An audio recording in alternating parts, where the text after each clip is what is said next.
اب تو غم ہستی کی احتیاج ہے، اب تو غم ہستی کی تلاش ہے، اب تو غم ہستی کا ہاتھ پکڑ کے زندگی آگے گزارنے کا ارادہ ہے۔ اور ہے کہ آپ آئے، رکے، چلے بھی گئے۔ آپ آئے، رکے، چلے بھی گئے، بات پوری ہے پر ادھوری ہے۔ جب آپ کی زندگی میں کوئی شخص آتا ہے، کچھ دیر کے لیے وہ آپ کی زندگی میں رکتا ہے اور پھر وہ چلا جاتا ہے، تو اگر آپ اس کو ایک کہانی کی طرح دیکھیں تو پھر تو بات پوری ہے کہ ایک شخص آیا، ایک شخص کچھ دیر رکا اور ایک شخص چلا گیا،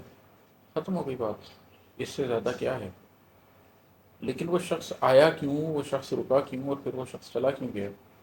اس سے جو سوال پیدا ہوتے ہیں وہ سوال آپ کو بہت دور تک لے جاتے ہیں۔ اس لیے بات پوری ہے پر ادھوری ہے کہ یہ جو آپ کو دنیا میں انسانوں سے غم ملتے ہیں، یہ جو آپ کو زمان و مکان سے غم ملتے ہیں، یہ جو ایونٹس ہوتے ہیں، یہ جو لوگ آپ کی زندگی میں آتے ہیں، رکتے ہیں اور چلے جاتے ہیں، اپنے طور پر تو وہ کہانی پوری ہو جاتی ہے، لیکن وہ کہانی بہت سے سوال چھوڑ جاتی ہے۔ وہ بات پوری ہوتے ہوئے بھی ادھوری ہوتی ہے، اور جن لوگوں کو اس بات کی سمجھ آنی شروع ہو جاتی ہے وہ پھر ایگزسٹینشل کویسچنس کے بارے میں سوچنا شروع کر دیتے ہیں، وہ پھر غم ہستی کے بارے میں سوچنا شروع کر دیتے ہیں۔ وہ ایک ایک غم کو ڈسکس نہیں کرتے، وہ ایک ایک غم کو علیحدہ نہیں دیکھتے، وہ زندگی میں ملنے والے تمام غم کو اکٹھا کر کے دیکھتے ہیں کہ یہ سارا غم اکٹھا ہو کر کیا بنتا ہے، آخر یہ غم ہے کیا، آخر یہ کیوں آتا ہے زندگی میں، مجھے کیا سکھانے کے لیے آتا ہے، کیا بتانے کے لیے آتا ہے۔ اور مجھے یہ جو سمجھ آتی ہے کہ میں ایک خاک کا پتلا ہوں اور میں نے کچھ عرصے میں ختم ہو جانا، تو یہ جو چیز اس سے ڈسکور ہوتی ہے، آپ کو پتہ چلتا ہے کہ وہ پوری بات پوری نہیں تھی، ادھوری ہے۔ اس پہ یہ شعر تھا کہ آپ آئے، رکے، چلے بھی گئے، بات پوری ہے پر ادھوری ہے۔ اور ہے کہ شورش نفس مٹ گئی لیکن، شورش نفس مٹ گئی لیکن سوزش دل نے جان لے لی ہے۔ یہ جو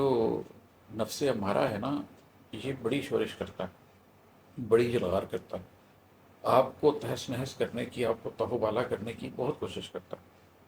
اور اگر آپ کو کہیں نفس لوامہ حاصل ہو جائے، اگر کہیں آپ بیٹل فیلڈ میں آ جائیں اور نفس ہمارا کے مقابلے میں اتر آئیں اپنا قلب لے کے، تو بالآخر آپ شورش نفس کو تو مٹا لیتے ہیں، لیکن یہ بھی ایک حقیقت ہے کہ اس کے نتیجے میں جیسے آپ کا دل ٹوٹتا ہے، اس کے نتیجے میں جیسے آپ کرچی کرچی ہوتے ہیں، ریزہ ریزہ ہوتے ہیں، تو وہ سوزش دل بھی آپ کی ایک طرح سے جان لے جاتا ہے۔ تو یہ آسان امتحان نہیں ہے، نفس مطمئنہ کو حاصل کرنا، نفس لوامہ کی بیٹل فیلڈ سے گزرنا، نفس ہمارا کو ہرانا، یہ کر تو لیتا ہے انسان، لیکن یہ اپنی جان پر کھیل کر ہوتا ہے، اپنی جان کی قیمت دے کر حاصل ہوتا ہے، خود کو مٹا کر حاصل ہوتا ہے۔